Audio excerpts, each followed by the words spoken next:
morning. This is absolutely amazing. Can you hear me in the back? Thumbs up, I love it. If you want to come in on the sides, you're more than welcome to come on up in the sides. Fill it in. Standing room only. This is amazing. Absolutely. All right, good morning, family, friends, VQ alumni, and VQ World Watchers, past and present. Welcome Vice Admiral Cheever, Rear Admiral Midas, Captain Pianetta, and all other distinguished guests, and all of our visitors here today. Welcome to sunny Whidbey Island. You can't see it out there, but it's out there. And welcome to the decommissioning of Fleet Air Reconnaissance Squadron 1. I cannot begin to express the gratitude it means to myself and Skipper Sadler to host all of you here today for this historical decommissioning. I want to first start off by thanking the Sundown department and congratulating them on a job well done. Caleb, Sam, Marty, Timmy, Brad, Chad, Kelly, Chief Ford, Hans, and Zach. Your tireless efforts will be realized and celebrated today in the most spectacular way. Gump, thank you, brother. Thank you for being the master of ceremonies. Thank you, see you till the end. Chaps, glad to have you here, sir, and bringing God's grace upon us today. Thank you for joining us. To the ushers, the side boys, our bell ringer, Chief Martin, our boatswain's mate, HM2 Rivera, and the Oak Harbor High School Color Guard. Absolutely awesome job. Thank you for everything all day today. To the Navy Band, you sound amazing. There's a lot of you over there. That's awesome. Welcome to Whidbey Island. And to all those participating in the ceremonies all day long, a tremendous and heartfelt thank you from us up here. CMC. Hey, brother. Cool, calm, and collective. That's my man. All right, you just sit there. You need anything, you let me know, okay? I'm here for you. All right. And finally, to the World Watchers, congratulations. To VQ, congratulations. VQ-1, VQ-2, VQ-4, and VQ-5, congratulations. Today has been a long time coming. It's here. Congratulations. God. It just doesn't feel quite VQ though, does it? Yanni, you out there? Host.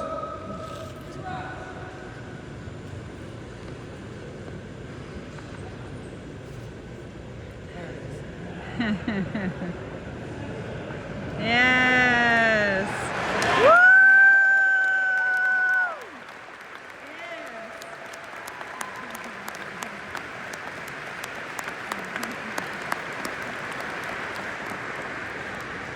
Staff Guards, everybody, 23 years of service coming up in June. Congratulations, Gunny. Woo!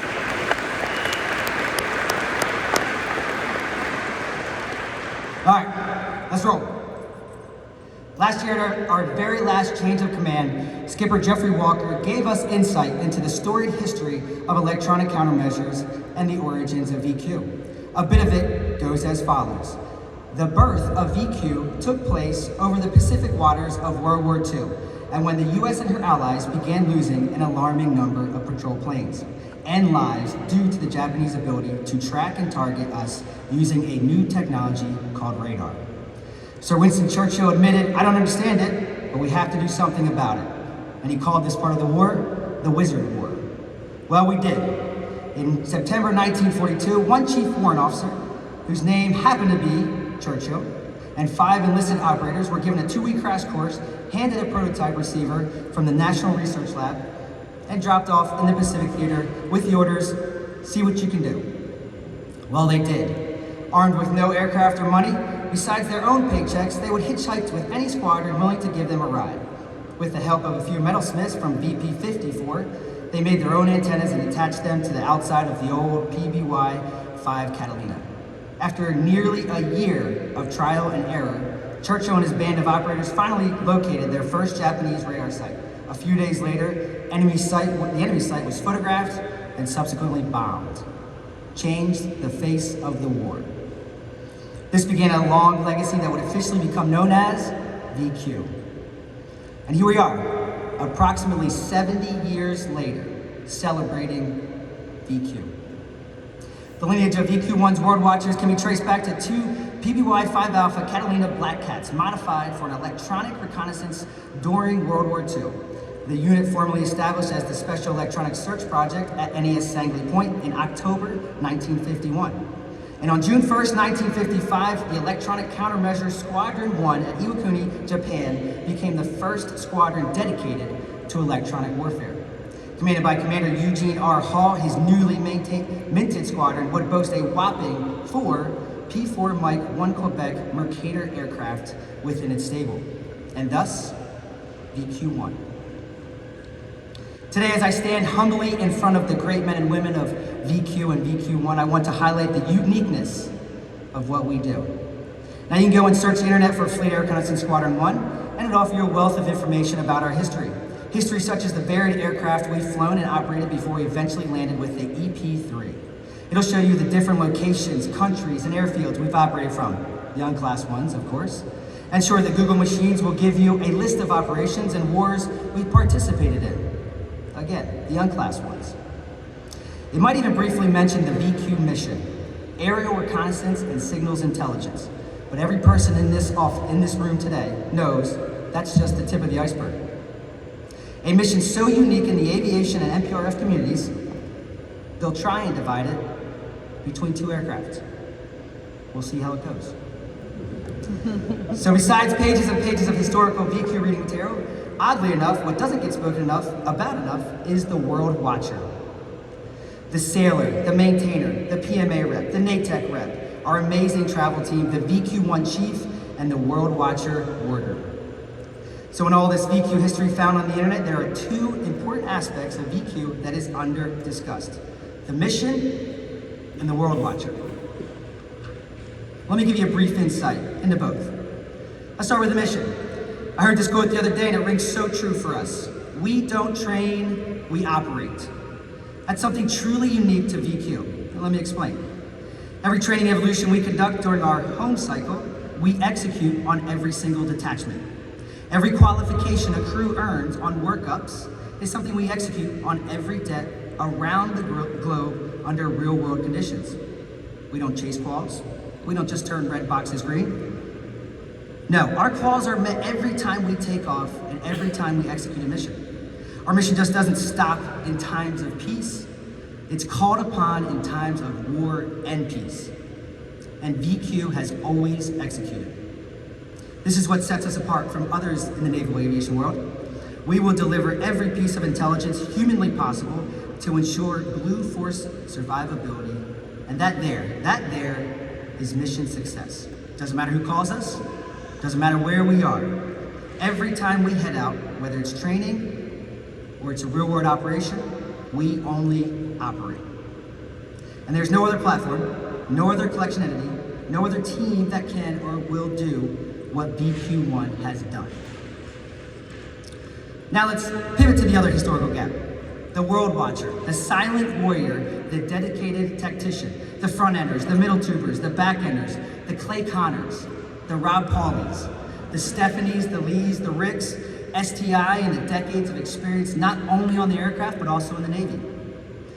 The maintainers tirelessly keeping the aircraft up and on the flight schedule. The squeaks and the beeps, tracing wire after wire after wire. The air crew selflessly going into harm's way, mission after mission after mission, and monitoring and listening when no one else can or will. The Warts and the LDOs schooling us 13 10s and 20s on how the Navy really is. The JEA, the FCPOA. More swag, Miss Wilson, I know she's not here, but more swag. The Chief's Mess holding down the deck plates and maintaining the standard. And the wardroom leading from the front. You see, we do it a little bit differently here at VQ. We don't send out our whole squadron on a 6-month deployment. No, we're deployed 24 hours a day, 7 days a week, 365 days a year. These det sites are led by a lieutenant commander OIC and a maintenance chief, not being micromanaged by a front office, yet given the leadership and autonomy to run their dets. These crews are armed with the responsibility of protecting our national security and protecting those who cannot protect themselves. And it's through that talent, that ownership, and that unrelenting dedication, the World Watcher, that we time and time again succeed in our mission. It's funny, I think back on my short career and I have to laugh a little bit.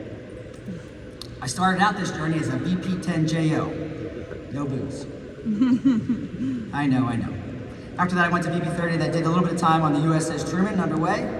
The boat's amazing. Now, for us officers in the aviation world, we go through a slate process. This process at the time lets you know, hey, where you're gonna go to be a department head. One night after a launch, my air boss called me in the tower and he said, hey, I know where you're going. I said, okay, let's go, boss, what do we got? And he said, VQ-1. Does that sound right, Tiny? I said, sir, absolutely not. What is a VQ-1? No clue. That's okay. Hey, I was thinking maybe, hey, a VP-1, and the old man just need the readers. I know a couple screaming eagles in the crowd today. Now, we checked and rechecked. I was headed off to be a VQ-1 World Watcher. So off I went. One of my first experiences at the Q was my check-in with my new skipper. Walk into skipper's office and was greeted by a tall, imposing figure who looked like he just got finished with a surf session off the coast of Cali. Hair perfectly parted, in every piece in its place, big white teeth, big smile, and he gave me his command philosophy, his 3 tenets: people, pride, and professionalism. And before I exited the office, he said, Tiny, do all 3 of those and be awesome. I walked out of there thinking, holy hell, do all VQ skippers look like they are Hollywood movie stars? A year later, I met Kubi and I said, nope. I fit in here perfectly. No, but it's my first experience with that VQ leadership, the legend of Skipper JZ, Skipper Robo, and Skipper Kubi, that set us up perfectly. And I know through the history, previous VQ skippers have done the same. So I continued my journey on into the VQ world. My fellow DHs, Baby J, Mitty, Spaz, Filthy, Ballard, Rosha, and even Grumpy. Hey, they opened their arms and they converted this former VP warrior into a world watcher. That is what the VQ family is. Open arms, love, and a way forward. Now what we do is inherently dangerous. We are called into action before the fight. When the fight begins and as the fight continues, we are there long after. We are those silent warriors monitoring from afar. And this is what the history books leave out. The buy-in is real. If you were VQ, you only wanted to be VQ. You saw behind that curtain and you never wanted to go back. You were a part of a family, and that's the family that you wanted to stay with. I would like to thank each and every one of you who brought me into the family. A gracious thank you, and I love you all. Now, before I turn the mic over to our Midas, I'd like to take a quick little time to say thank you to 3 more folks. First, to the VQ crews who never made it home, who continue to stand the watch. God bless each and every one of you. To the former VQ-1, VQ-2, VQ-4, and VQ-5 sailors, maintainers, aircrew chiefs, officers, and skippers, thank you for building the foundation with which we flourished off of. CMC? Man, thank you for gently guiding myself and Skipper to the correct answer every time. Jay, Sienna, absolutely jealous of Skipper Kubi and Jen. They are gaining a family in you. I appreciate you, brother. Sads, my man.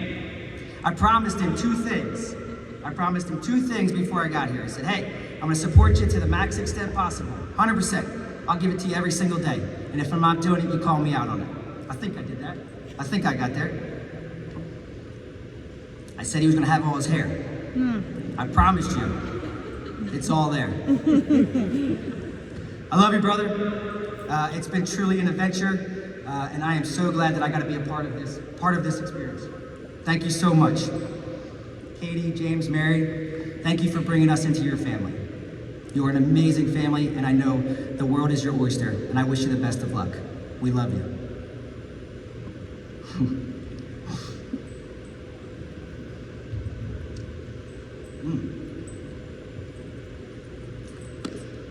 Mom, Pops, Eddie, Matt.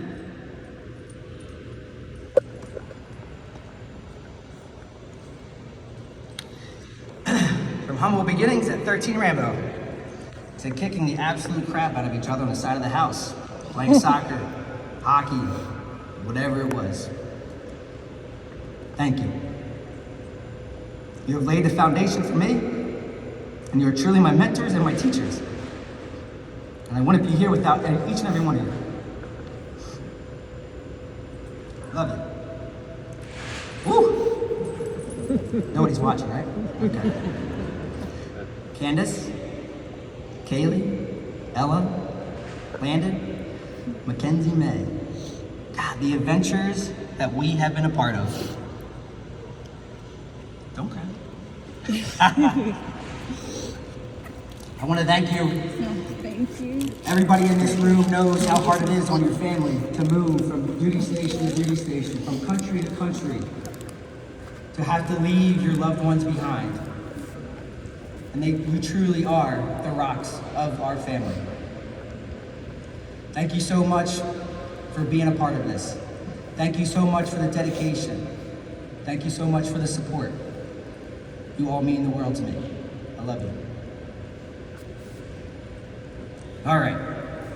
And finally, to the VQ-1 World Watcher family, we are making history today. Go forth and be a light for all those you cross paths with. Share the stories of the World Watcher. Share the stories of VQ. The flag in front of me says, come and take it. But all of us sitting here and standing here know they may take our aircraft, they may take our mission, but they never will truly take the World Watcher. It's yours. Thank you.